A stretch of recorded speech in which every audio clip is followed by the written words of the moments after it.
Berita mengenai Elon Musk, orang terkaya di dunia yang membeli Twitter, telah didengari secara meluas. Ramai orang mempersoalkan apakah sebab Elon Musk membeli salah satu platform media sosial Twitter.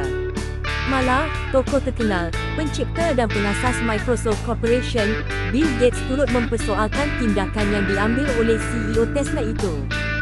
Jadi, apakah sebab sebenar di sebalik keputusan Musk untuk membeli Twitter? Pertama, menjadikan Twitter sebagai platform dipercayai. Laporan daripada Washington Post, Elon Musk menjelaskan bahawa pembelian Twitter bukan semata-mata untuk mencari wang. Musk menyebut bahawa dia tidak mengambil berat tentang ekonomi. Hasratnya untuk membeli Twitter adalah berdasarkan keinginannya untuk mempunyai platform awam yang boleh dipercayai oleh pengguna secara maksimum dan inklusif secara meluas. Sudah tentu, ini memerlukan proses yang panjang, yang mengambil masa berminggu-minggu atau berbulan-bulan. Ketika mengumumkan tawaran itu, beberapa nama pemilik Twitter sebelum Elon Musk mula diperkatakan di media. Bermula dari Jack Dorsey yang kemudian bertukar kepada William dan Dick Costolo. Namun, pada tahun 2015, Jack Dorsey kembali ke jawatan CEO Twitter sehingga penghujung tahun 2021. Selepas meletak jawatan CEO ini akhirnya digantikan oleh Parag Agrawal. Ketika mengumumkan tawarannya, Elon Musk berkata beliau mahu mengekalkan seberapa ramai pemegang saham yang mungkin mengikut peruntukan berkanun.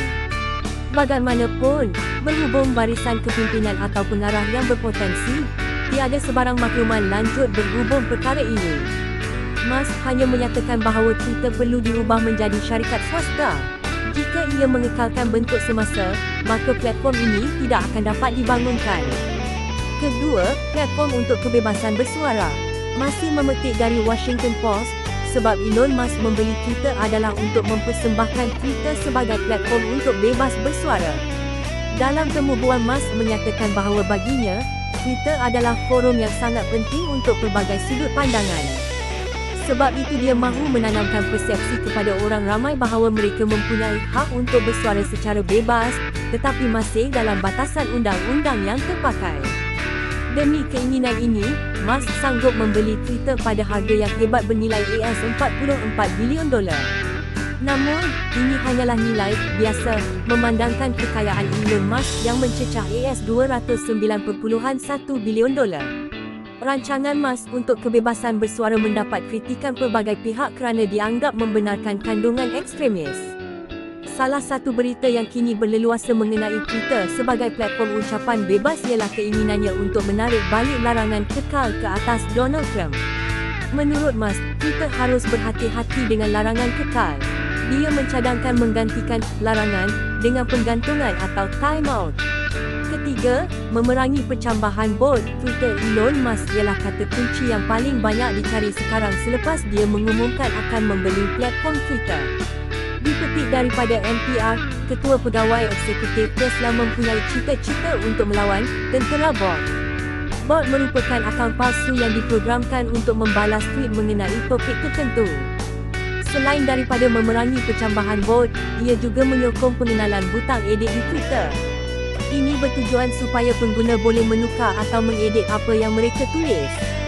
Itulah 3 sebab mengapa Elon Musk membeli Twitter, yang menyebabkan dia sanggup membelanjakan berbilion dolar. Selepas berbulan-bulan drama, Elon Musk akhirnya memuktamadkan perjanjian untuk membeli syarikat media sosial Twitter. Menurut laporan daripada CNBC, Washington Post, dan beberapa media dari Amerika Syarikat AS, transaksi pembelian untuk Twitter bernilai $44 bilion telah selesai pada 27 Oktober tahun 2022.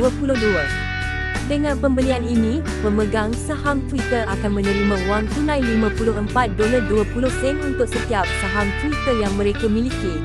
Harga saham semasa Elon Musk menandatangani perjanjian pemerolehan pada April tahun 2022. Elon Musk dilaporkan telah memecat beberapa pegawai Twitter, termasuk CEO Parag Agrawal. Selain itu, Musk juga dikatakan telah memecat Ketua Pegawai Kewangan, Twitter Ned Segal, serta Ketua Polisi Undang-Undang, Vijaya Gath. Ia belum diketahui apa yang Musk akan lakukan selepas secara rasmi membeli Twitter. Bagaimanapun, dia mempunyai rancangan untuk menjadikan media sosial berbeza daripada sebelum ini. Pada masa itu, Musk dilaporkan akan memecat beberapa pekerja Twitter lain sebagai tambahan kepada CEO Twitter dan pegawai CFO sebelum ini serta mendedahkan strategi Twitter ke hadapan.